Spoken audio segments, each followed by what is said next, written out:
the most successful artists are really who you see on stage. And they're certainly amplifying certain parts of themselves and maybe not allowing you to see other parts of themselves. But more or less, what you see is what you get with the real ones. Hi everyone, welcome to this next episode, this really exciting episode of Speaks Volumes.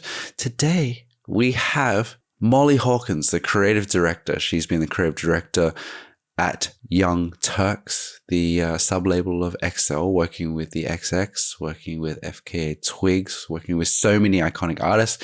She is most well known for being the long-tenured creative director alongside Harry Styles. And what I was really intrigued to speak to her about is someone that makes creative decisions at the level in which you are impacting millions of people and how that feels, what that's like. And I'll give you a little hint before we get into this conversation. I was expecting to talk and hear about one thing, but the insight from Molly that she gave to me was the complete opposite. And it was so nourishing to hear her perspective because it just flipped on its head for me what it means to think about expression and creative direction and connection and audience and music. Molly Hawkins is brilliant. You're going to enjoy this one. Trust me.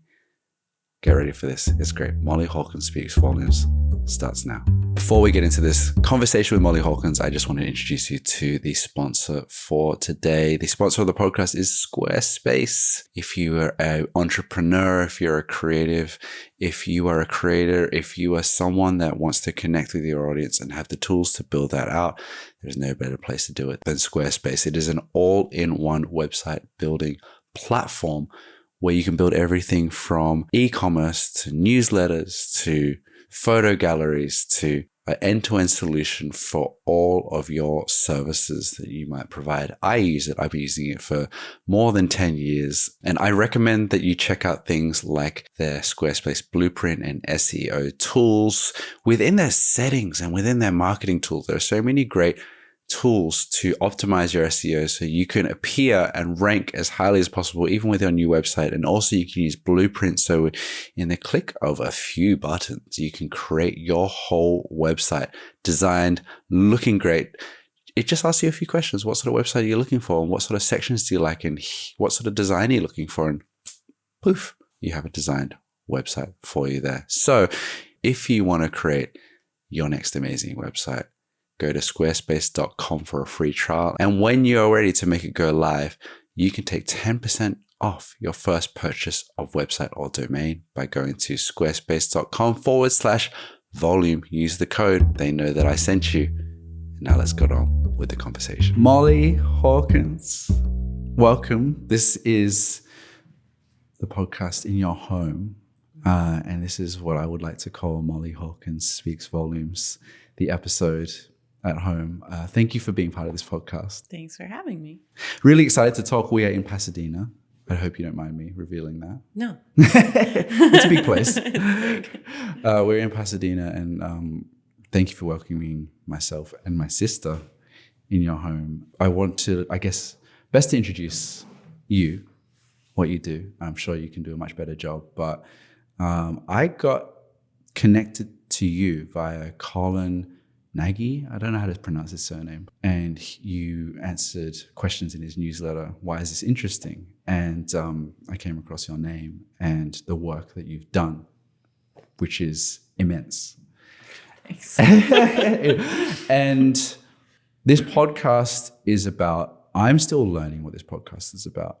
And the more I do it, the more I'm learning that it's about me being really excited to talk about people who have a unique perspective on the music industry and a unique contribution. And you have worked with everyone from the XX and FKA Twigs or Twigs to Harry Styles, which you're probably most known for and have been doing work with him for a long time. And I was so excited to speak to someone that has worked at the highest level of creative direction. You're a creative director. I should say that to the audience. What does she do? But So that's why we're talking in a little introduction. But I guess, how do you explain to people what you like do? to my parents? Yeah, that's a good way of putting it, I guess. It's funny because everybody that does my job, which there's obviously a lot of people that are creative directors in pop music, they all would have a different answer for this, I think.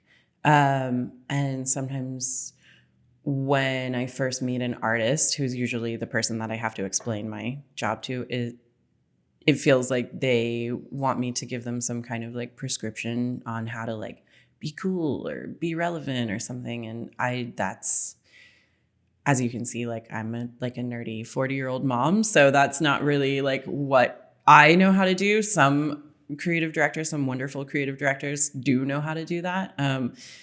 But for me, I think I could say that I help artists kind of tell the story of themselves and their music to their audience. That's my goal. And to like help them create a world that their audience can inhabit that is created from the music and themselves, and like kind of a reflection of the music, a reflection of the artist, but also like an opportunity to kind of not wallow, but like maybe immerse yourself in the emotional meaning of the music or the emotional impact of the music, if that makes sense. It makes total sense. Okay. And it from what I've observed of you online, I've seen certain quotes, but just even in our email exchanges, and I've met quite a few creative directors where it's like, it's chest out, I'm a creative director, I'm a visionary.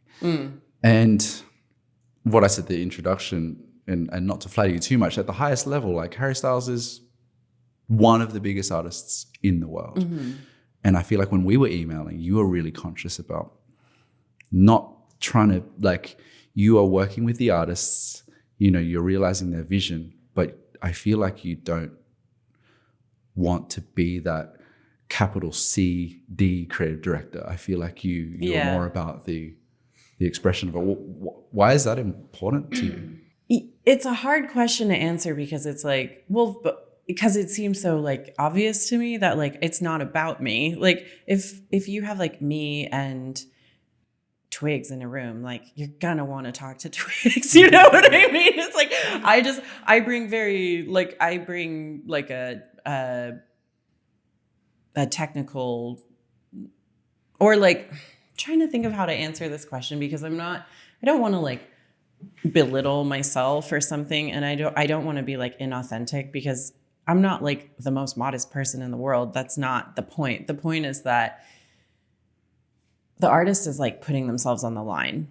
What I do, and honestly, not to be a jerk, but what any creative director does is not putting yourself on the line. It's fun, it's exciting, it's maybe putting your career on the line, but it's not exposing your heart. It's not your name in lights. Ridicule. Even if it's your name in lights, it's like it takes bravery in the sense that you need to be able to say, hey, this is my idea and I think it's cool, and people might laugh at you or whatever, but it's not art. It's not art. And it's really important to me. What is it? Curation, talking, communication, like technical information, but it's not art, you know? Is the output art? Yeah, but that's not me. That's like a team. Okay. You know, the final output, sure. I mean, I'm not trying to like be the arbiter of like what's art and what's not art, but I'm just saying like what I'm doing and what I'm making and what any creative director is making is like the result of a huge group of people working together on anything, or a small group, but it's like, it's not exposing yourself in a way that is risky. And that to me is like where the line is. Maybe some people disagree. Where does that, I guess I want to go back to your like professional history a little bit to kind of piece together that mindset, I guess. Yeah. So remind me what you studied in university. Was it history? Yeah. History. Mm-hmm. How does a history student, graduate, get into the creative direction I field? think the benefit. Well, first of all, college is a huge fucking scam. I think we all know that. But the second thing is that just like learning how to kind of make an argument and then support the argument has been very helpful for me. I see. Yeah. So when I approach a creative problem that needs to be solved, I can say what I mean. And I think that's what college was for me. And break that down for a little for me. So like, you mean you kind of have stages of how you want to present something that is similar to how a historical text might be presented to an audience? Oh, more like when you study history, you have to make an argument and then you have to use, primary sources to support that argument. And I think communicating ideas is challenging for a lot of people, and particularly when you're talking about something that doesn't exist yet. So when I'm communicating with a manager or an artist or like a record label person who needs to like sign the check, it's very helpful that I can say, this is what I think, and this is why I think it. Give me an example of that. Well, every project starts with the music and the artist, and the artist maybe has an existing audience or they don't. And it's my job to kind of propose a visual language for the album or the artist, and also who can bring that to life. So, but what I don't want to do is say, hey, I think we should make this image. I'm thinking about it because, yeah, like you said, you have to think about the artist, you have to think about management, you have to think about labels. So it would be like, I have this thought based on this type of thing. I'm interpreting what you're saying. Mm-hmm. And I have this person who has done this type of thing, which is similar, to kind of say, here's proof that I'm not crazy, that I can execute on this. Mm-hmm. And this is the person that's going to do realize that. Is it that type of thing? Yeah, but also that the way that you're saying it sounds quite romantic, because it's like anything in the universe is possible and we can just do it if we just put the right pieces together. But like, no, because, okay, here's the album. We want the first single to come out in 2 weeks. The budget for the music video is $30,000 or $5,000 or $1 million or whatever it is. These are the artists' 2 days that they're available to shoot. So then we need to find like the idea, the director, the schedule, everything all working together, the budget. So it is a lot of like problem solving. And that's kind of what I was saying about that I'm not an artist. I see myself more as like almost an executive, like a creative executive, where I'm like managing teams and managing timelines and budgets way more often than I'm, like getting into the nitty gritty with the artist. Obviously, that's the most fun part. Yes. When you're listening to music and talking about ideas, that's the best part. But that's like 5%. So, wow. Do you find that artists are all like often come to you with their vision that you have to unpack and realize, or are some just like, you're the one that's done it, lead me the way? Well, I do think some artists have that approach, but I don't know how to work with that kind of artist. Interesting. Personally. Yeah, because that doesn't seem like, to me, from as an outsider, I would have thought that's exciting. I can go crazy with it, but is there no foundation, I guess, to hang off? I just don't know how to do it. Like I said, like I'm not like an arbiter of taste, and I'm not gonna like I wouldn't know how to like invent a personality for someone. That's just not, and it's not interesting to me, because what's interesting to me is like the real person that I'm working with. That's the really fun and rewarding piece of this. Like, it's not fashion, fashion, sure, just like make a cool jacket. Like, that's cool. Great. Tell everyone to wear the jacket and they'll look cool, and they will, because that's cool. But this is totally different from that. So I'd love some examples of some of the artists you've worked with. Like, choose who you like, maybe a couple.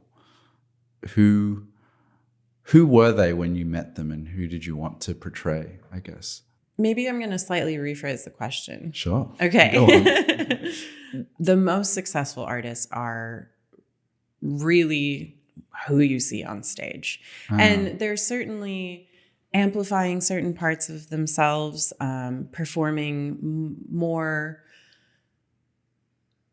some elements of themselves, and maybe not allowing you to see other parts of themselves. But more or less, what you see is what you get with the real ones and the really successful ones. And I would say, like, that goes for the XX, for example. Like, I met them when they were 18. They were just finishing up the first album, and they were so soft spoken and kind and wonderful, but like very, very introverted in like a profound way. And I think that comes across in their music, and helping them find ways to communicate, which I was part of a big team, and Rami in the band she's like the graphic designer of the group. And I worked with them a lot on like live and setting up specific music festivals for them. Like, they wanted to do a curated music festival that they did that was just for their audience. And they had a lot of ideas around intimacy and sort of what's lost when a band does blow up like they did. And we were talking a lot about that at the time, and working on ideas that could support that and explore that. And so that is to say that we were reflecting something that they were genuinely interested in, struggling with, curious about. And those were our really successful collaborations. It makes me think about, like, I don't know, how old were you at that time when they were 18? 24. Did you feel like, because we're all fans of music, and you see like when there's like really young artists saying really prophetic things. How do you kind of interpret what they're saying to be either naivety and farcical or incredible? They're so young, I guess, is my reaction to that. It's like, they're so young, and they're saying all these things about like how the machine might swallow them up, or whatever. They're thinking about these things. Yeah. And do you just kind of roll with it, or do you kind of have to temper the vision? Or no, I would take any person, no matter their age, equally as seriously. I feel like any artist who's willing to share their thoughts with you, and particularly something as intimate as like whatever they're feeling insecure about with their career, or whatever they're afraid of, like, no matter their age, I would take them with as much gravitas as possible. I was working with an artist, if we could just keep the name of the artist between us, who was very young. And I could see how when she presented ideas, they weren't taken as seriously, because the older A&R person, who was also very young but not a teenager, thought that he knew better. And I found that so confusing, because you haven't done anything. Like, yes, she's young, but she's amazing, and she obviously knows what's good and what's interesting and what's cool. And it's like, you can just feel this sort of like condescension, particularly to young women. And it just feels very wrong when it's like, we're the business people and they're the artists, and they're doing something that's courageous, and we're profiting off of it. So like, how about we just do what they want? I mean, definitely guide them. Don't let them be their worst enemies. Like, don't let them make a huge mistake, of course, but don't like shit on their ideas. That just feels fundamental to me. But it feels like that's like validating their role and their job to weigh in and be like, I'm the professional that's done it. but they don't even know if they've done it until even they've if done they it. haven't done it. And then they'll claim that they've done it. Right. It's like they haven't even done it. Like, that's definitely the thing that drives me insane about the music business. And I think anybody that has contact with the music business that has maybe worked professionally in other industries also will remark on is that there's no barrier for entry, which means that a lot of amazing people who are charismatic and have great ideas can come into this business and make huge waves. It also means that if your best friend says that he's your manager and you have a hit, that best friend will wear that hit on their chest and make a whole career for themselves. And I guess if I could tell young artists one thing, it's like, it is all about you. It's all about you. Don't let anyone else take the credit, because it's not about them. And I see these young artists being so deferential to their team. Like, I'm not saying managers don't do anything, because they do. You have an incredible manager. They can not fuck up your career. That's the best. That's the ceiling. You have a bad manager, they can absolutely devastate your career. That's possible for sure. Yeah, in so many ways. But right. But if you make a hit record, it's you made it. Yeah. I don't know.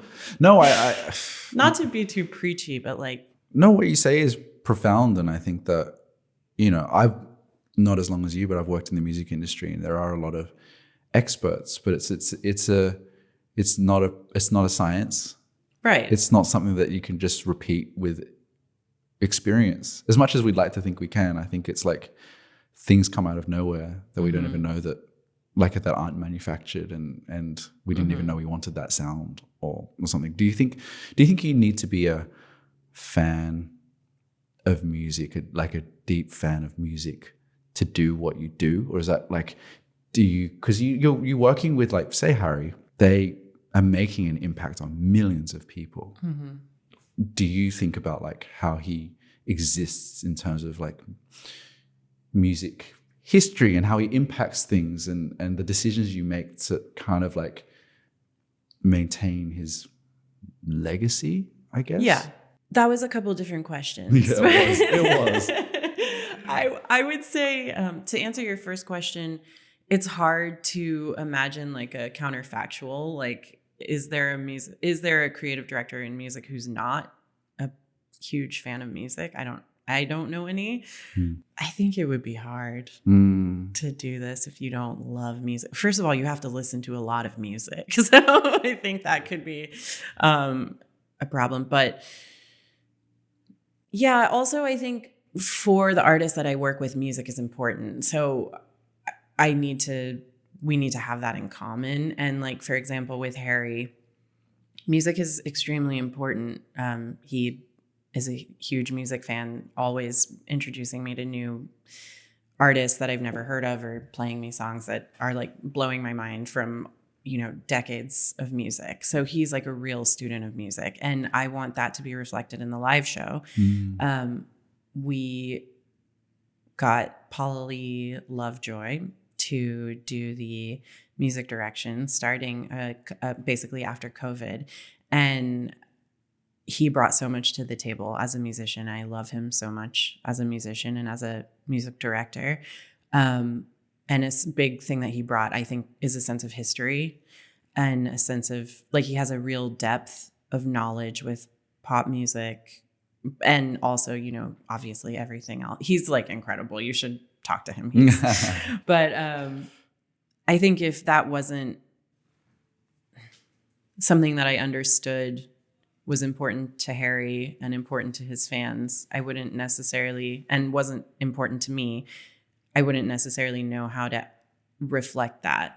I see. Back to the fans. What was that music history in that live show that was brought to you that you had to creative direct? Well, we had a horn section for the first time. Harry's last album, is really informed by kind of like Peter Gabriel, like a lot of like 80s avant-garde stuff in there that I think was surprising to some people, and including me. I was like pretty blown away by the last album.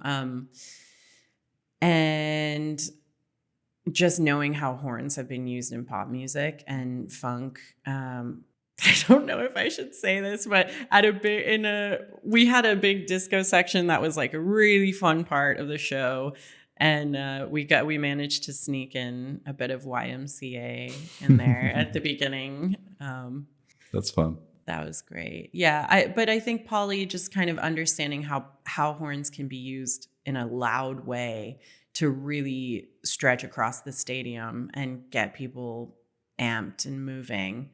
I mean, you know, we're all artists are like building on the shoulders of what came before, but that's also because the audience understands music in context to the other music that they've heard. So it's nothing's happening like in a vacuum. And I think that's why, I mean, maybe that's a way that history helps me do my job. Right. It does feel like it did feel like there was, not that I saw the live show in person, but what I saw in video, it did feel like there was a kind of classic, not classic rock, but whether it's Elton John or Freddie Mercury, there was a sensibility of tangibility. Like it seemed like there were less screens. It wasn't like audio visual bonanza of like technology, I guess is what I'm trying to say. Obviously audio visual was incredible, but it wasn't like, look, I'm a 3D animatronic thing going on. Is that?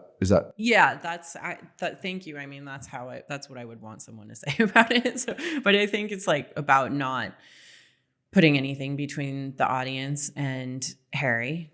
That was a huge priority for the last show.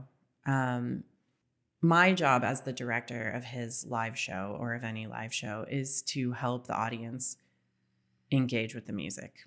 That's the number one priority, emotionally engage with the music. I think you come in, who knows what's going on with your life, but it's hard out there. So you have to like help people get into it. And whether that's from like pink lights flashing or the outfit or the pre-show playlist or the way that we do the catwalk on the stage, everything needs to be in service of escorting the audience into the emotional experience of the show. And if you leave having felt something, then I feel like we succeeded. Wow.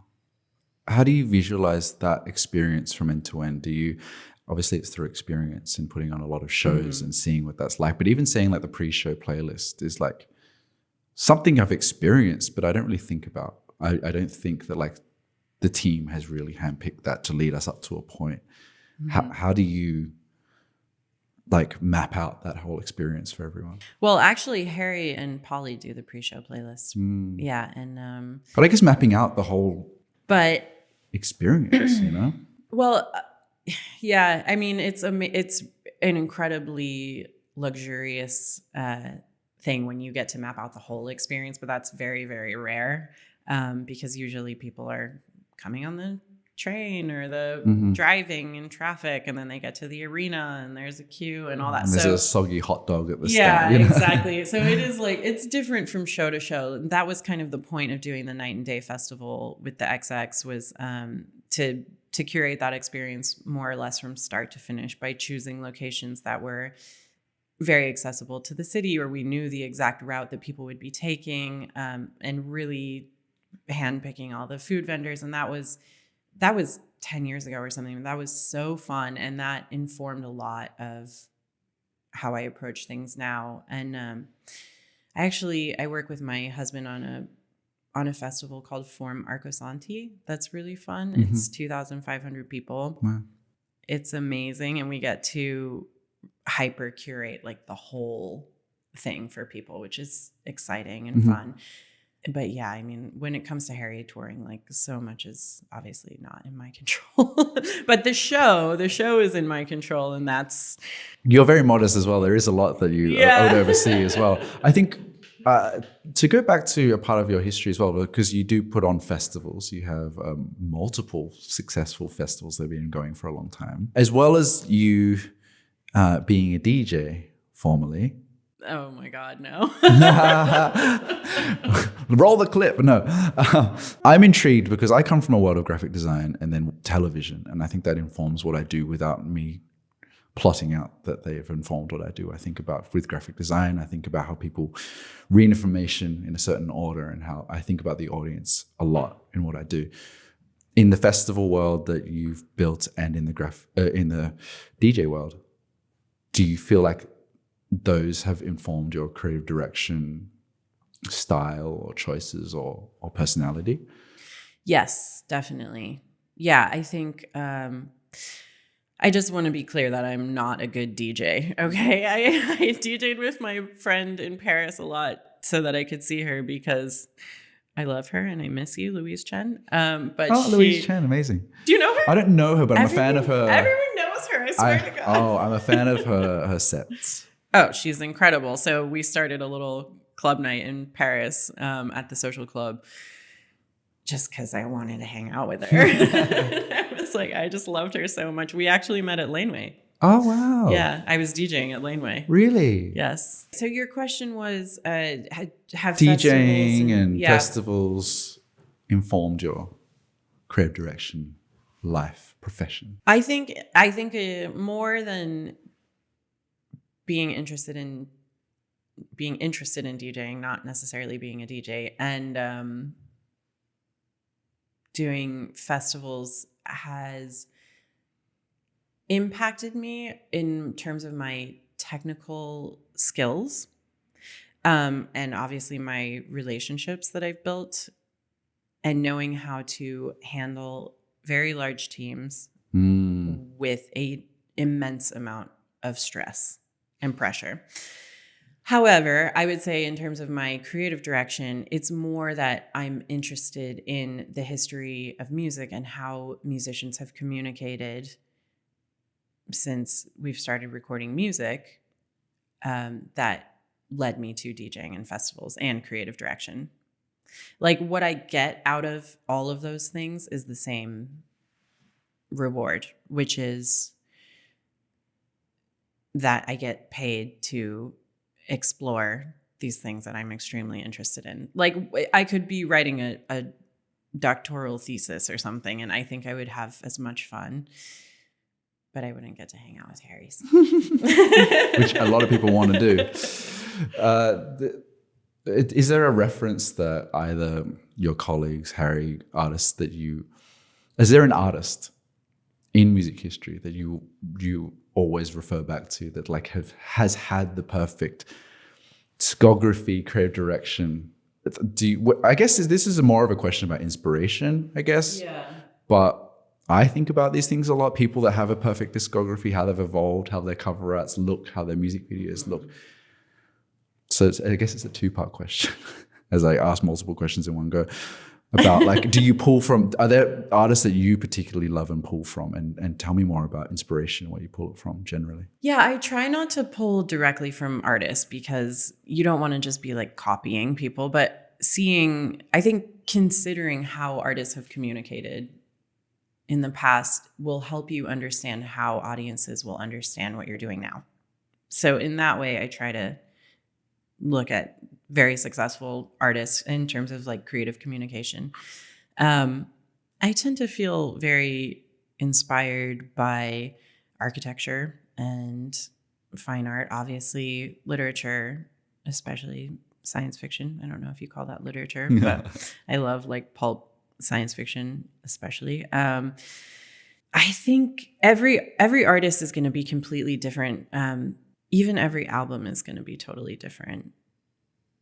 And, with Harry, it was always very emotional. He really wanted people to feel welcome. He wanted to, from the beginning, he wanted to like welcome people into his world. And remember, he was coming from One Direction, where the mania was just, the level of fame is like incomprehensible. So how do you communicate an empathy with your audience, which he genuinely has, and which if he didn't have that, people would know. And I think that that's what draws people to him. And so when people are like, oh my God, you did Harry, that's so amazing. The work you guys did is amazing. Like, I really appreciate it. But I also just feel like such a fraud because I'm like, it comes so much from his heart and his sort of like artistic courage. But his like radical empathy that he has to his audience and the people that he has never met and will never meet is like really at the center of the answer to the question, what inspires me? And it's that. So that will like that empathy will give me the energy and the excitement and drive it literally drives everything that we do. So that, I don't know if that's like a real answer. No, it's kind of, these are great answers. I think it's very selfless what you're saying about. But I'm not trying to be modest. Oh, like, no, I I'm understand. fucking good at my job. Okay. I'm really good at my job. Okay. Yo, I'm good at my job. But I'm just saying that the part of it that you feel is not me. What I'm good at is managing a team and communicating with that team and making every person on that team feel special and important and getting the best work out of them and not micromanaging them and knowing, trusting, believing. If we get Hannah Moon and Patience Harding, Hannah Moon to shoot, Patience Harding to do set design, Harry Lambert styling, we have this sick idea coming from Harry and myself. We're going to get something amazing. And I do not need to, I don't need to, sorry, this is an audio medium. I don't need to micromanage them. I need to let them get big in their ideas. But he trusts you. Harry. Yeah. Yeah. And I trust them. And you trust them. And I trust him. What drew him to you? Luck? My good luck? I don't know. As she reaches for the water bottle, I guess there is, as no one, like any idiot would see it, there's a femininity to what Harry Styles does. Mm-hmm. As much as he's brought you into his world and he's very empathetic and all that there was something about you that is working. You've been with him since he left One Direction. You've been his creative director. You've overseen these incredible albums. Mm-hmm. What was it what do you think he saw? I don't know. I really don't know. I mean, I don't know how to answer that because I've never asked. Maybe I should ask. It's rare, I feel, for an artist to have a creative director that's been around with them throughout their whole career, or this post One Direction career. Yeah. Well, there's some. I mean, like David Bowie had someone that we can look up. And I don't know the name. I think there's this kind of pervasive myth that people are very familiar with in the 20th century about, this kind of solo genius. It's a very misogynistic ideal that you can just march in and like, I'm gonna be a genius and everyone's gonna be like, oh my God, you're amazing. And that's my story. And it's just complete bullshit. There's no idea that doesn't need a sounding board, and I think that every great artist has collaborators and they just aren't necessarily amplified. But you know what? They shouldn't be, because like, fine, let people believe in like the solo genius. You know what I mean? Like it's like more fun or something. Yeah. I don't know. No, we spoke about this on our pre-call about like, I was really interested to get your take on this idea that you talked about of protecting the audience and keeping them in this magical world. Could you expand upon that? I thought that when you told that to me, it's such a beautiful thing. Okay, this actually goes right back to what I was just saying, which I think that particularly in like the kind of 90s, there became this big like fantasy that in the music industry, there's like these puppeteers, and the music, like the artists are like puppets and they don't have their own agency. And I wasn't there. Maybe some of that is true, but certainly now I have never experienced that. Like every person in the music industry is just like hanging on for dear life. Like everyone's just like trying to do the best with what they've got. There's no like master manipulator that's like, we're going to make this artist big or this artist. And I think that part of what I was trying to say with like keeping the magic real is that like when people say, oh yeah, you're so-and-so's creative director, they think that that means that you like tell them what to be, like who to be. And that's just not what it is, you know? So that's, I wouldn't want people to think that like, it's not all about the artist, like I was saying earlier. Yeah. Yeah. They're suddenly off on a, like, they need to know about the directors, that they need to know about the engineers or things. You're working with these brilliant people and you're all a team to express them. Yeah, exactly. And it's cool to like know, obviously like it's a cool job to have. Like you want to be a lighting director or like a video screens programmer or whatever. Like there's tons of awesome jobs to have, but I'm just saying it's not the idea that like the industry or the music or the art is like about the people that are behind the scenes in any way is just, it just kind of bums me out. Taking a brief moment out of this conversation to introduce you to the podcast sponsor for today's episode. It is Turntable Lab, turntablelab.com. They are the enduring sponsor of the podcast. And let me tell you a bit about them. They are the home of hi-fi and audio gear for the beginner and enthusiast alike. If you're a beginner, you can go there and choose from their wide selection of record players, styluses, speakers, cables, accessories, everything you would need. And if you're an enthusiast like me, gosh, I spend too much time on there just looking at every single speaker that I want or will buy in the future. You can also go to which houses 100,000 plus records, and you can pick up everything from soundtracks to albums that have been repressed to all your favorite albums you didn't even know were on vinyl. And if you buy 4 or more records, you can take advantage of their 4 or more deal where you can take 10% off your purchase of those records. So head to turntablelab.com or head to turntablelab.com/Derrick to peruse the selections of things that I recommend that you buy or selections of things that I kind of dream of buying as well. So head to turntablelab.com/Derrick and back to the episode. The fan interaction with this, to jump on the back of that, of the, you know, in protecting them, in them getting lost in a good way in this world and embodying it. Is it fun to see how fans interpret your work and what they do with it? And is it unexpected? Yeah, it's incredible. I mean, that's the most fun.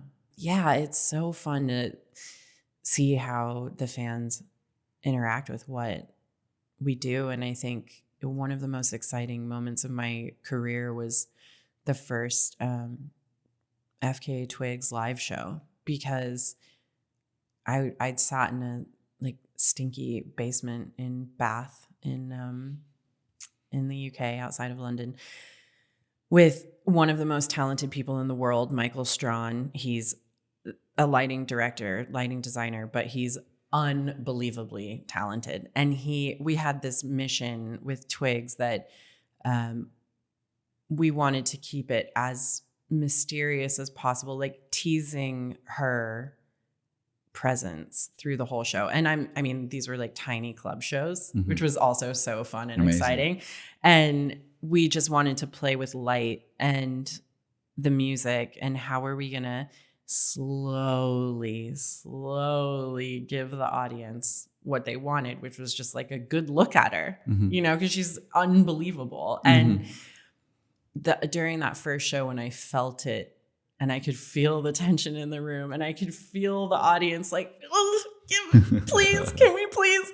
And people were like losing their minds. And I felt like, yes, it's working. Like, this is so exciting. Wow. And yeah, so that, I mean, that was, plus she's just such an incredible performer. It was like I just will never forget that feeling of like finally seeing the work that we'd done coming to life like that. And I mean, maybe there were 300 people at the show. Wow. Like, I mean, it was sold out, of course, but it was like, yeah.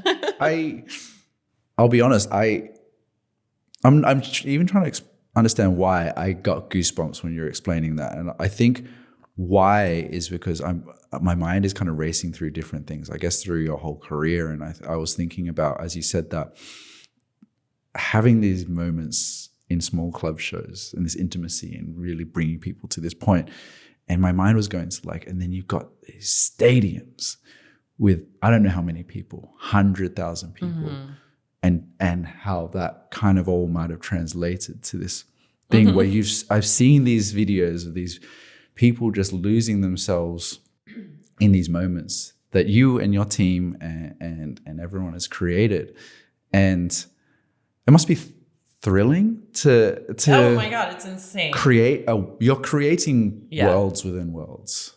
Yeah, we did. I directed a show at the Park Avenue Armory, which we first presented at Manchester International Festival for the XX.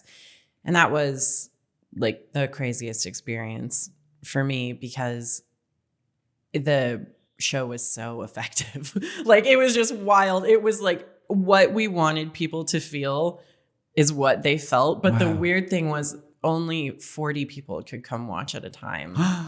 It was really fun. And, that was the first time, that was 10 years ago. That was the first time that I felt like, okay, I can like try something that I think will work, and it might not work.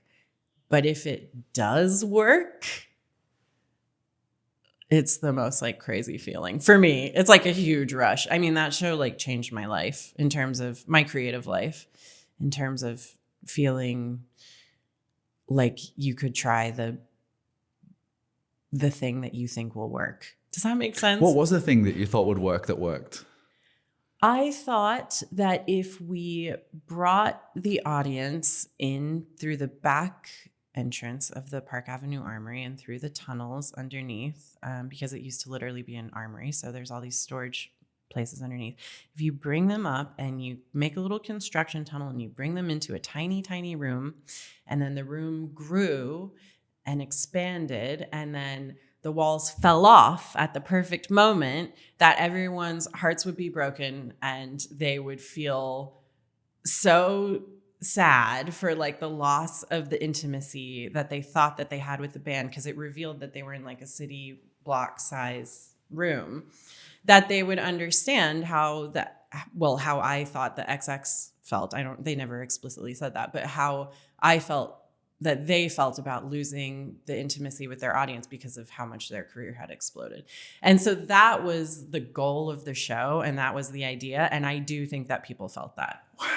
Maybe they didn't explicitly tie it to the XX career, but they knew that they felt the feeling. Incredible. Yeah, it was really fun. It's funny because this is a podcast, but it's also visual, but my mouth is just like was open the entire time. I think I think what I'm getting from you is like, I walked into this conversation thinking about visuals, you know, and I'm going to walk away with this thinking about feeling.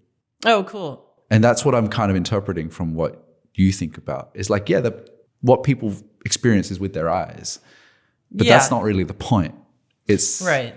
It's about what they feel and remember and walk away with, and feeling what the artist wants them to feel. Is that right? Yeah, I think so. Or a range of feelings that they could walk away with. But feeling something, I think, is the key. And like I'm a student of graphic design and fine art and everything. I don't have a formal education in that. So maybe that's why I approach it this way, because I feel like I'm discovering that, and I make things all the time that aren't perfect. So that's not really what I'm looking for. I recorded a podcast about a year ago when Harry was on tour, and it was Fever Pitch.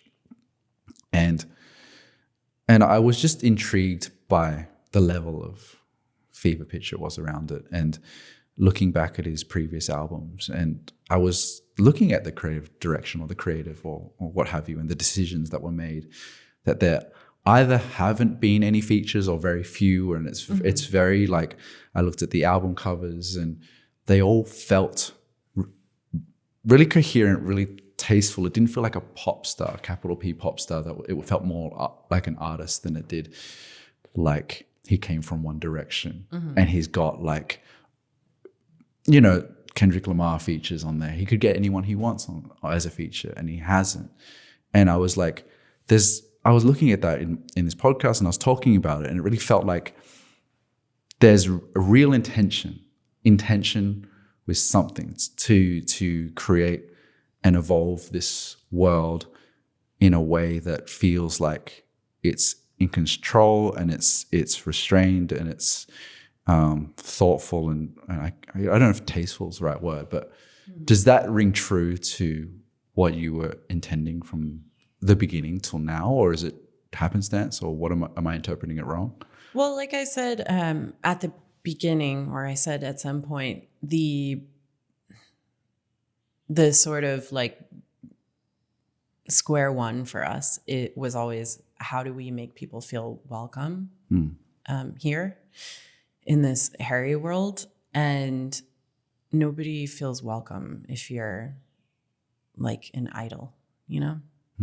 So to me, that was, especially with the first album, when we shot that cover with Harley Weir, it was incredible experience shooting with her, because she's just a total visionary and artist, and David White did sets for that. And I think that was another kind of experience where it's like, you know, if you just bring the team together with the right idea that you've communicated clearly, it's going to be so much more beautiful than you could imagine. And like the tenderness in the photos, I think part of what looking back at those photos, what I realized is like, he was so young. I mean, he's like 22 or something. And it's just, when you're in it, when you're working, and you sort of forget, like, I don't know,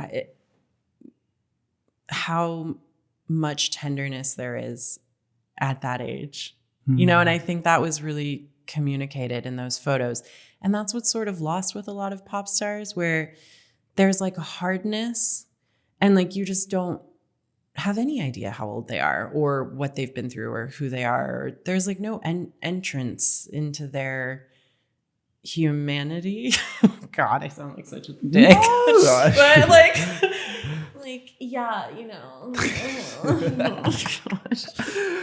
But I mean, it, like, there's which is really sick. Like, there's some artists like Charlie XCX, you know, her creative director, Imogen Strauss, fucking amazing. I love her so much. She's responsible for some of the sickest stuff from the past 10 years. And she, I think how Charlie presents herself is perfect for her music, for who she is. It's real. It's who she is.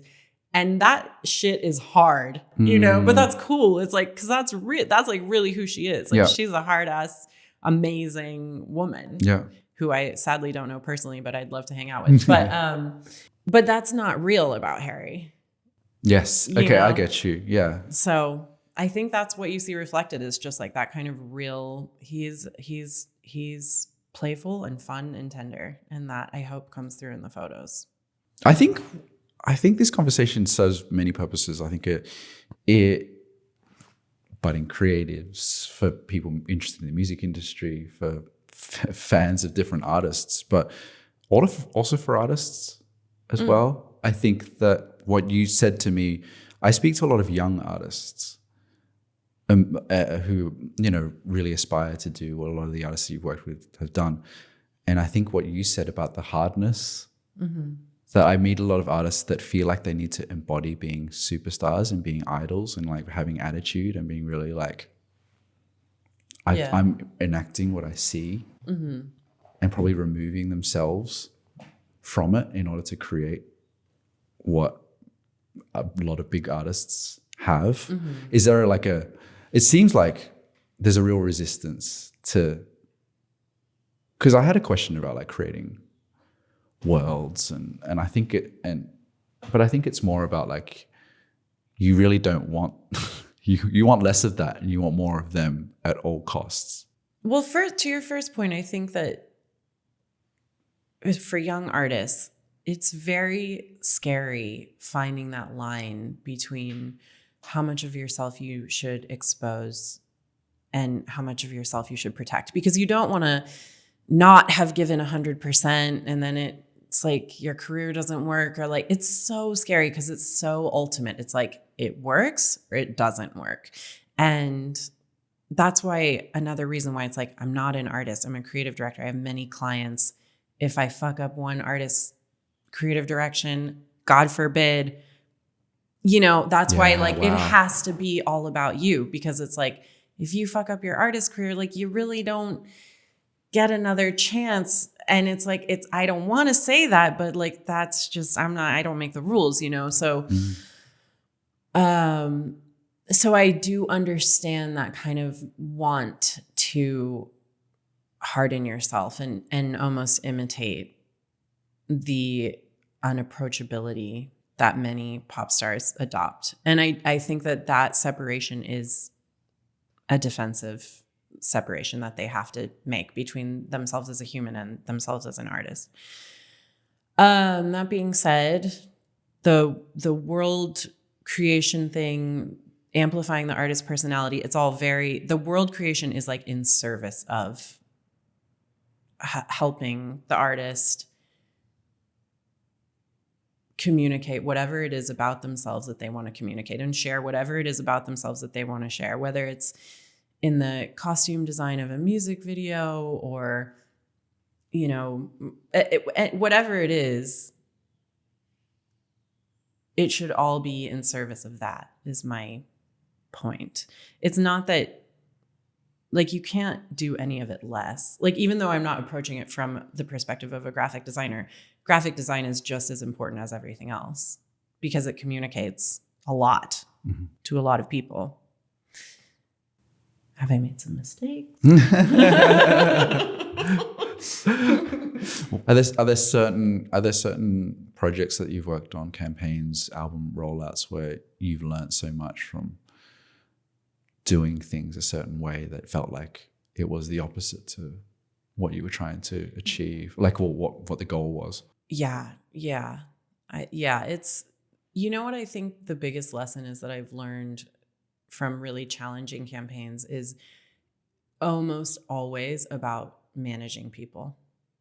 I'd say that's managing expectations, communicating, managing my own emotional reaction. Like, a music video gets canned and I want to quit the music industry and everyone's the worst person in the world and I can't believe it and how could they not see it and it's so brilliant and it turned out even better than I thought and da da da da da.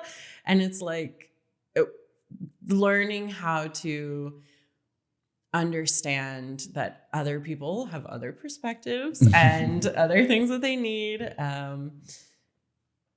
and just not just like, all that. To me, that's like the biggest lesson that I always take away from like a tough situation. Yeah. There's a lot of moving parts and there's a lot of perspectives, and not everybody shares my perspective. And I will say that, women drive the music industry. We buy the tickets, we buy the music, we listen to the music. So sometimes some of these dudes should shut up. But I think that kind of like is obvious. And I think things are, I've been in this business for 20 years and I've seen like a lot of change, obviously. And there's really great people that work in the music business that are really passionate. And, in this kind of moment where there's like sort of this weird monoculture of like stuff that's big on TikTok, but then there's not like really a big trusted editorial resource. I feel like there's an incredible opportunity which your podcast is definitely part of, where there's a burgeoning sort of subculture that's really exciting. And people will start discovering music basically how they did when I was in college. And that's fun and awesome. And you know what? Music should not be a commodity. You should not expect to make 10x your investment on music. Like, you invest in an artist, you invest in culture. So I don't know.